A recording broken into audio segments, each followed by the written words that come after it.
शिक्षा विभाग राजस्थान सरकार की प्रस्तुति शिक्षा दर्शन। बच्चों देखो ज्ञान बढ़ाओ, पढ़ते जाओ बढ़ते जाओ। डीडी राजस्थान पर सोमवार से शनिवार क्लास 1 से क्लास 12 तक, क्लास 9th और 10th के लिए 12:30 से 1:30 बजे तक, क्लास 11-12 के लिए दोपहर 1:30 बजे से 2:30 बजे तक और क्लास 1 से 8 के लिए 3 बजे से 4:15 तक। हेलो बच्चों, राजस्थान सरकार के शिक्षा दर्शन प्रोग्राम में आप सभी का एक बार फिर से स्वागत है। आज के इस वीडियो में हम दूरदर्शन के माध्यम से कक्षा 1 से लेकर के कक्षा 5 तक की पढ़ाई करेंगे। तो आइए देखते हैं कि आज हम क्या पढ़ेंगे। बच्चों, आज हम कक्षा 1 और 2 में गणित का पाठ क्रमबद्धता के बारे में जानेंगे। उसके बाद हम कक्षा 3 से लेकर के कक्षा 5 तक के गणित के टॉपिक 3 अंकों की संख्याओं को समूह में गिनना, किस तरीके से हम 3 अंकों की संख्याओं को समूह में गिनते हैं, उसके बारे में जानेंगे। बच्चों, आप सबसे उम्मीद है कि आपने अपनी अपनी कॉपी और कलम अपने साथ रख ली होगी और आप सभी पाठ को पढ़ने के क्रम में जरूरी बातों को नोट भी करते जाएंगे। तो चलिए शुरू करते हैं आज का एपिसोड।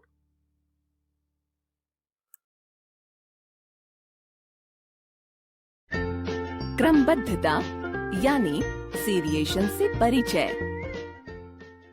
हेलो दोस्तों, मैं हूँ तोता।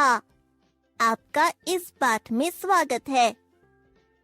चलो देखते हैं कि आप इस पाठ में क्या सीखेंगे।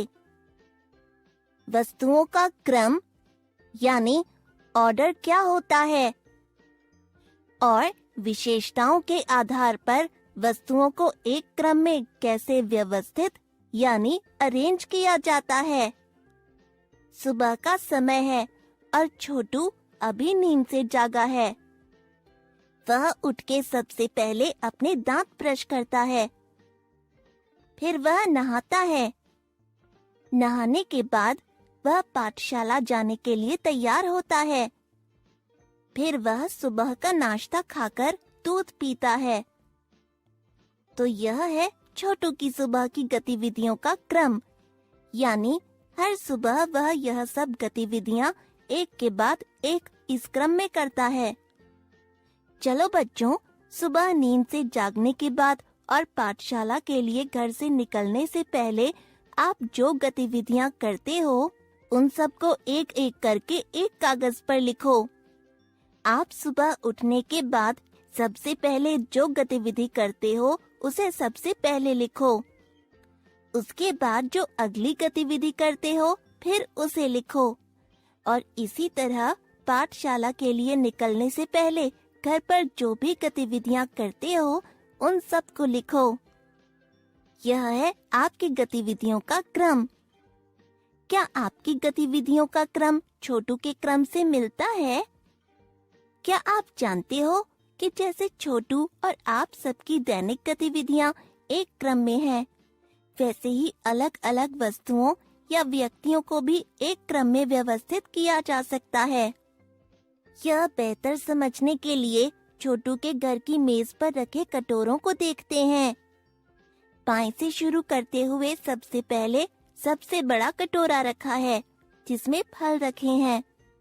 फिर उससे छोटा कटोरा रखा है, जिसमें छोटू की माँ सब्जी परोसती हैं। और अंत में सबसे छोटा कटोरा रखा है, जिसमें छोटू अपना खाना डालकर खाता है। इसका मतलब यह है कि यह 3 कटोरे उनके आकार के आधार पर बड़े से छोटे आकार के क्रम में व्यवस्थित किए गए हैं। इस तरह से वस्तुओं को उनकी किसी भी विशेषता के आधार पर एक क्रम में व्यवस्थित किया जा सकता है। इस प्रक्रिया को क्रमबद्धता यानी सीरिएशन कहा जाता है। बच्चों, क्या आपके घर पर भी ऐसे अलग अलग आकार के कटोरे हैं? क्या आप उन्हें उनके आकार के आधार पर एक क्रम में व्यवस्थित कर सकते हो? अब छोटू अपना सुबह का नाश्ता खाकर और दूध पीकर पाठशाला के लिए निकल जाता है। रास्ते में उसे एक शिकंजी वाला दिखता है। उस शिकंजी वाले के पास 3 अलग आकार के गिलास हैं। एक छोटा गिलास, एक मध्यम आकार का गिलास और एक बड़ा गिलास। तो बच्चों, क्या हम कह सकते हैं कि यह तीनों गिलास एक क्रम में रखे हैं? हाँ, आप लोग बिल्कुल सही हो। यह गिलास भी कटोरे की तरह एक क्रम में रखे हैं। बाएं से शुरू करते हुए सबसे पहले सबसे छोटा गिलास रखा है, उसके बाद मध्यम आकार का गिलास रखा है और आखिरी में सबसे बड़ा गिलास रखा है। इसका मतलब यह है कि तीनों गिलास उनके आकार के आधार पर छोटे से बड़े आकार के क्रम में रखे हुए हैं। समझे? छोटू का मन ललचा जाता है और वह शिकंजी वाले से एक छोटे गिलास में शिकंजी मांगता है। फिर वह शिकंजी जल्दी से पीकर अपनी पाठशाला की ओर चल पड़ता है। तो बच्चों, आज के लिए बस इतना ही। इस वीडियो में हमने जाना कि वस्तुओं का क्रम क्या होता है।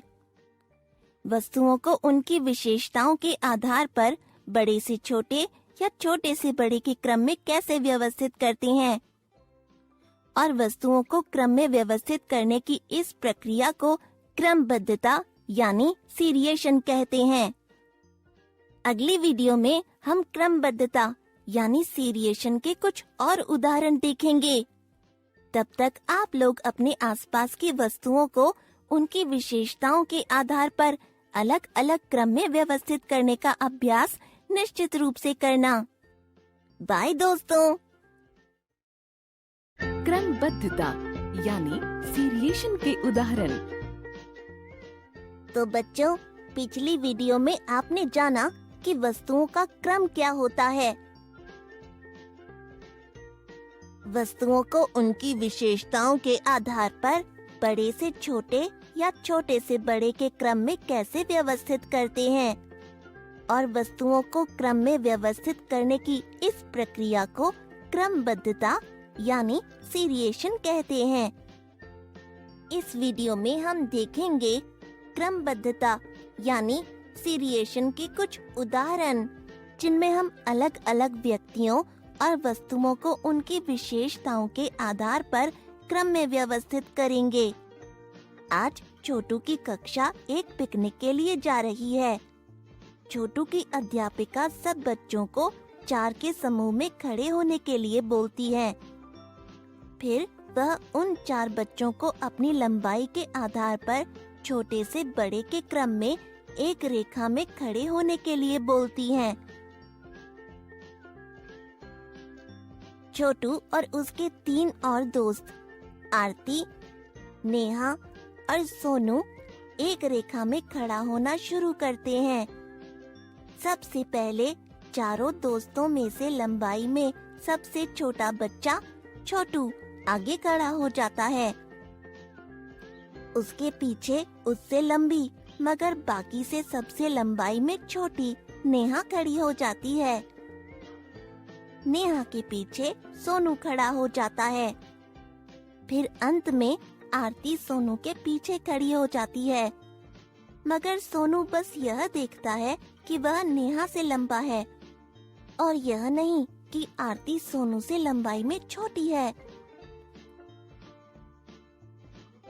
तो बच्चों, क्या छोटू और उसके दोस्त छोटी से बड़ी लंबाई के ठीक क्रम में खड़े हैं? छोटू और नेहा तो ठीक क्रम में खड़े हैं, पर सोनू और आरती सही क्रम में नहीं खड़े। आरती यह एहसास करती है क्योंकि वह सोनू के पीछे खड़े होकर आगे कुछ देख नहीं पाती, इसलिए आरती को सोनू के आगे खड़ा होना चाहिए था, क्योंकि वह लंबाई में सोनू से छोटी है। वह सोनू को उसकी गलती का एहसास दिलाती है। सोनू, तुमने बस यह देखा कि तुम नेहा से लंबाई में बड़े हो, मगर तुमने यह नहीं देखा कि मैं तुमसे लंबाई में छोटी हूँ। मैं लंबाई में नेहा से बड़ी हूँ और तुमसे छोटी हूँ। इसलिए मुझे नेहा के पीछे और तुम्हारे आगे खड़ा होना चाहिए। अरे हाँ आरती, तुम बिल्कुल सही बोल रही हो। तो बच्चों, क्रम बनाते समय सोनू ने यह तो देखा कि वह आगे खड़े बच्चों से लंबा है, मगर यह नहीं देखा कि जो बच्चे रेखा में नहीं खड़े उनमें से सोनू से लंबाई में कोई छोटा है या नहीं, और इसलिए उससे गलती हो गई। आखिरकार छोटू और उसके तीनों दोस्त उनकी लंबाई के ठीक बढ़ते क्रम यानी छोटी लंबाई से बड़ी लंबाई के ठीक क्रम में खड़े हो गए। बच्चे पिकनिक के लिए पार्क पहुंचते हैं। वहां पर छोटू और उसके दोस्त पिट्ठू खेलने का फैसला करते हैं। सबसे पहले आरती और छोटू पत्थरों का उनके बड़े से छोटे आकार के आधार पर एक ढेर बनाना शुरू करते हैं। इसके लिए आरती आसपास से 4 पत्थर इकट्ठे करती है। फिर वह सबसे बड़ा पत्थर सबसे नीचे रखती है। बाकी के पत्थर रखने के लिए वह छोटू की मदद मांगती है। छोटू, अब जो बाकी 3 पत्थर रखे हैं उनमें से सबसे बड़ा पत्थर इस पत्थर के ऊपर रख दो। पर आरती, हम इन पत्थरों को बड़े से छोटे आकार के क्रम में क्यों रख रहे हैं? अगर हम छोटे आकार के पत्थर पर बड़े आकार का पत्थर रखेंगे तो वह गिर जाएगा, क्योंकि उसका संतुलन बिगड़ जाएगा। देखो, ऐसे। इसलिए हम नीचे बड़ा पत्थर रखेंगे और उसके ऊपर उससे छोटा, जिससे सब पत्थरों का संतुलन बना रहे। ओ अच्छा, अब जो 2 पत्थर बचे हैं उनमें से सबसे बड़ा पत्थर इन दोनों पत्थरों के ऊपर रख दो। यह लो आरती, और अब यह आखिरी पत्थर भी रख देते हैं। बहुत अच्छी छोटू, अब हमारा पत्थर का ढेर तैयार है। चलो अब पिट्ठू खेलते हैं। बच्चों, इस उदाहरण में आपने देखा कि कैसे छोटू और आरती ने पत्थरों को एक एक करके उनके आकार के घटते क्रम यानी बड़े आकार से छोटे आकार के क्रम में उनका एक ढेर बनाया। तो बच्चों, क्रमबद्धता यानी सीरिएशन के उदाहरण देखने में मजा आया ना? बस आज के लिए इतना ही। इस वीडियो में हमने जाना कि अलग अलग व्यक्तियों या वस्तुओं को उनकी विशेषताओं के आधार पर छोटे से बड़े या बड़े से छोटे क्रम में कैसे व्यवस्थित करते हैं। मुझे आशा है कि यह विषय आपको ठीक से समझ आ गया हो। बाय दोस्तों। हेलो बच्चों, तो अब आप 3 अंकों की संख्या जानते हैं। आइए जाने कि समूहों की सहायता से 3 अंकों की संख्या को जल्दी से कैसे गिना जा सकता है। देखो देखो, बब्बन मजे में केले खाते हुए पार्क में टहल रहा है। अरे, ये चमकीली चीज क्या है? ये तो कोई जादुई चिराग लग रहा है। बब्बन ने चिराग उठाया और उसे जोर जोर से घिस रहा है।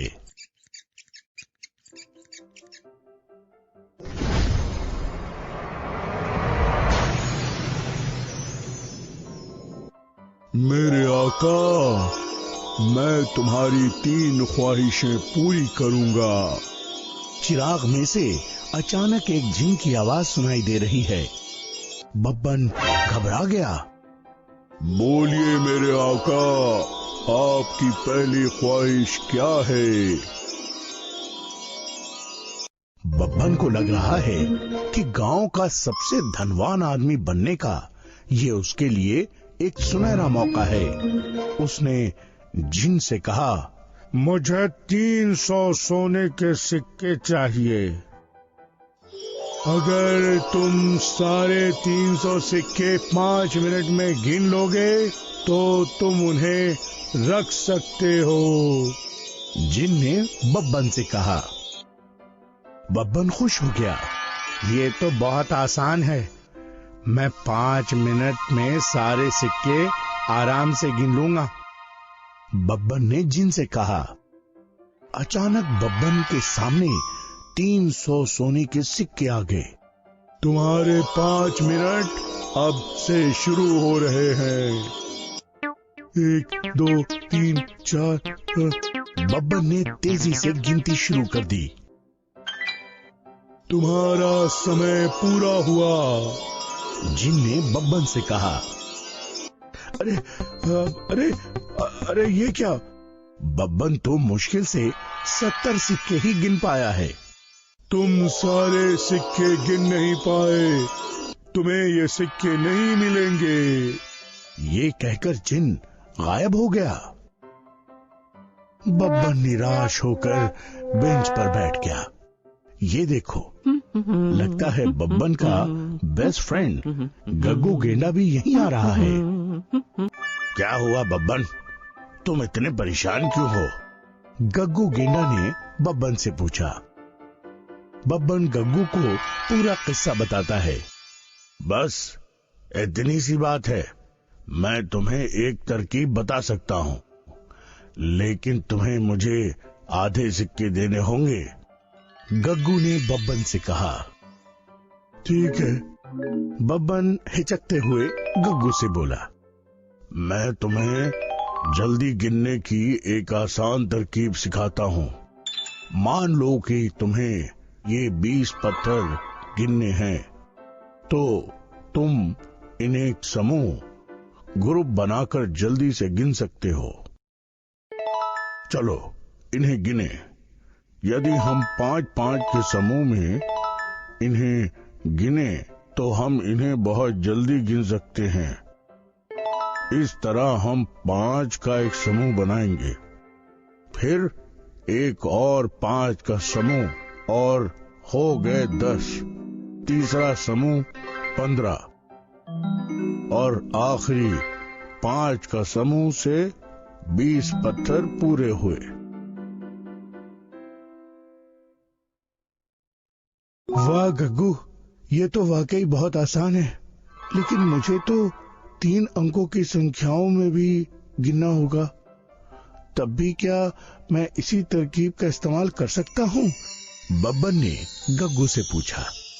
बिल्कुल, चाहे गिनती 2 अंकों की हो या 3 अंकों की या फिर उससे भी ज्यादा, तुम समूह बनाकर गिनने की तरकीब का इस्तेमाल कर सकते हो। गग्गू ने बब्बन को समझाया। फिर तो मैं कल जिन से जरूर सिक्के हासिल कर लूंगा। बब्बन ने उत्साहित होकर गग्गू से कहा। लेकिन मेरा आधा हिस्सा भूलना मत बब्बन। गग्गू बब्बन से बोला और दोनों हंसने लगे।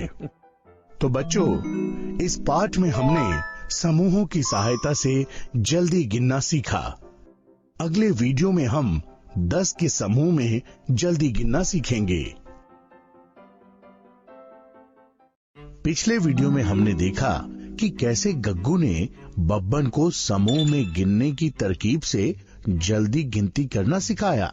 आओ इस वीडियो में हम 10 के समूहों में जल्दी गिनना सीखें। पहली ख्वाहिश पूरी ना होने के बाद बब्बन आज फिर पार्क में चिराग घिस रहा है। आइए देखें आगे क्या होगा। बब्बन ने चिराग उठाया और उसे जोर जोर से घिस रहा है।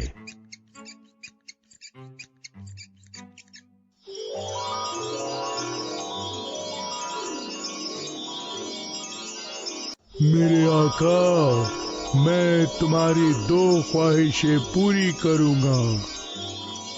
चिराग में से जिन की आवाज सुनाई दे रही है।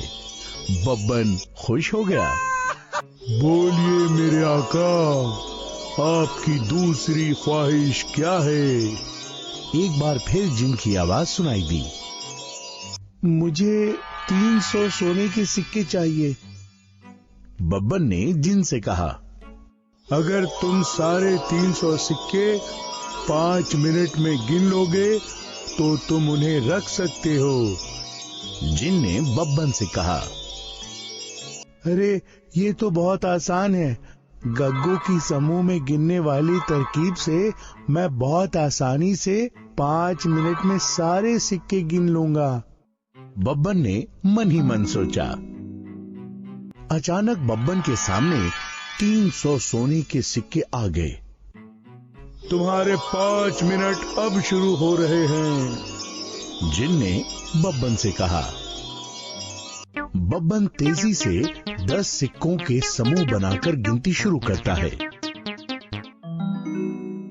पहले उसने 100 सिक्के 10-10 सिक्कों के समूह बनाकर इस तरह गिने। फिर उसने 100 से 200 सिक्के 10-10 सिक्कों के समूह बनाकर इस तरह गिने। क्या आप 200 से 300 सिक्कों की गिनती करने में बब्बन की मदद कर सकते हो? आओ इस तालिका के रिक्त स्थान भर के बब्बन की मदद करते हैं।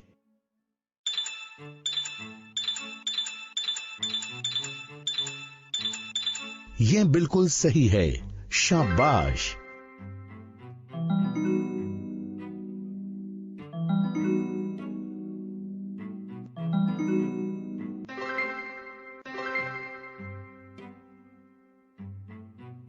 अरे वाह, बब्बन ने 300 सिक्के 5 मिनट के अंदर गिन लिए। मैंने कर लिया, मैंने कर लिया। बब्बन खुशी से नाचने लगा। ये सिक्के आपके हुए आका। ये कहकर जिन गायब हो गया और सिक्के बब्बन के हो गए। तभी गग्गू वहां आया। बब्बन खुशी से नाच ही रहा था, लेकिन गग्गू को वहां देखकर आज उसे बिल्कुल खुशी नहीं हुई। उसे याद आया कि उसे गग्गू को आधे सिक्के देने होंगे। उसने उदास होकर गग्गू को 150 सिक्के दे दिए। गग्गू ने सिक्के लिए और चला गया। काश मैंने और सिक्के मांगे होते। बब्बन दुखी होकर सोचने लगा।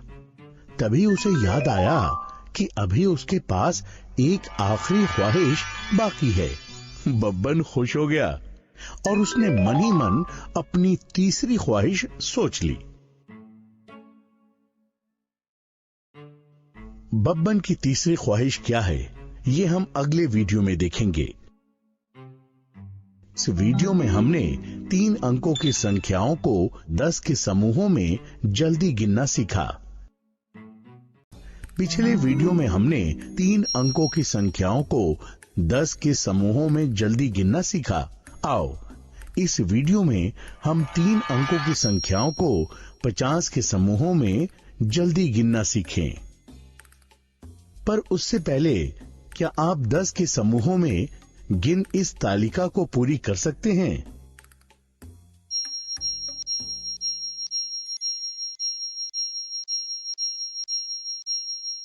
शाबाश बच्चों, आपने तो ये बहुत जल्द कर लिया। बब्बन आज अपनी तीसरी ख्वाहिश के चक्कर में फिर से पार्क आया है। आइए देखें बब्बन आखिरी ख्वाहिश में जिन से कौन सी चीज मांगने वाला है। बब्बन ने चिराग उठाया और उसे जोर जोर से घिस रहा है।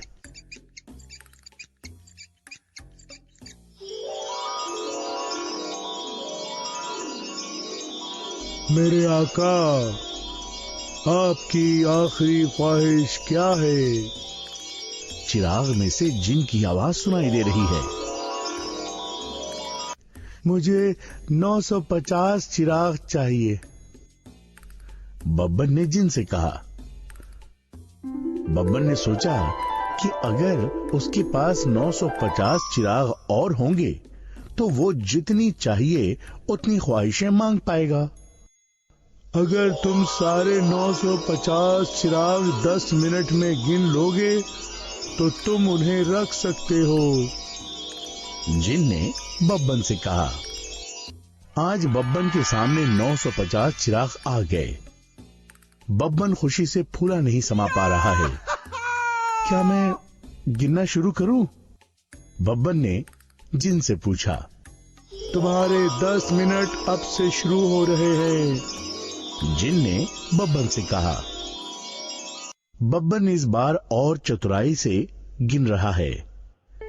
उसने इस बार 50 के समूहों में गिनना शुरू किया। पहले उसने 200 चिराग 50-50 चिरागों के समूह बनाकर इस तरह गिने। फिर उसने 200 से 500 चिराग 50-50 चिरागों के समूह बनाकर इस तरह गिने। क्या आप 500 से 950 चिरागों की गिनती करने में बब्बन की मदद कर सकते हो? आओ इस तालिका के रिक्त स्थान भर के बब्बन की मदद करते हैं।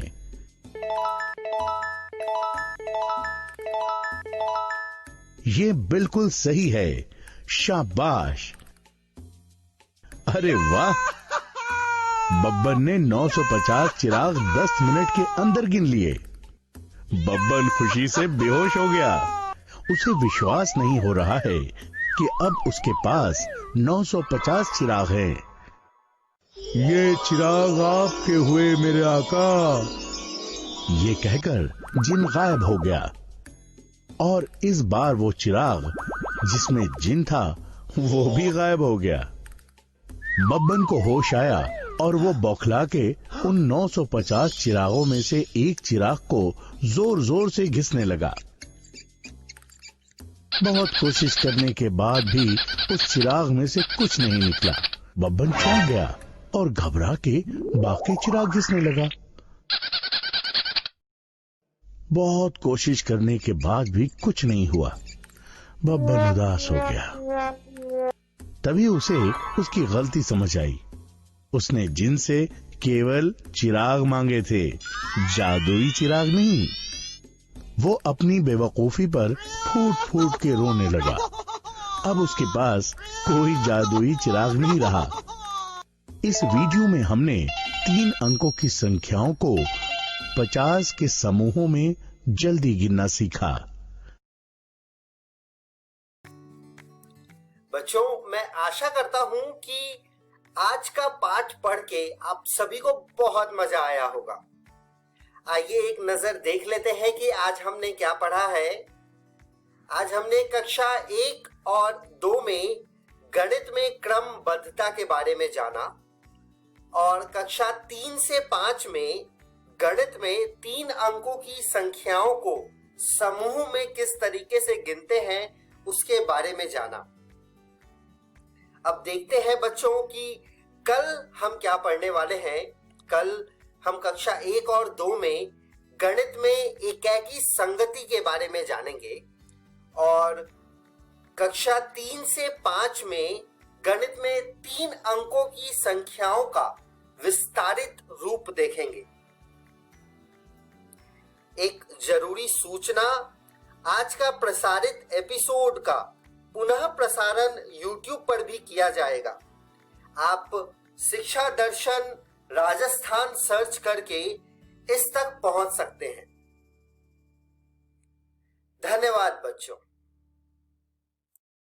इस प्रसारण से संबंधित सुझाव और अपने प्रश्न इत्यादि आप हमें इस ईमेल एड्रेस पे भेज सकते हैं, शिक्षा दर्शन राजस्थान @gmail.com।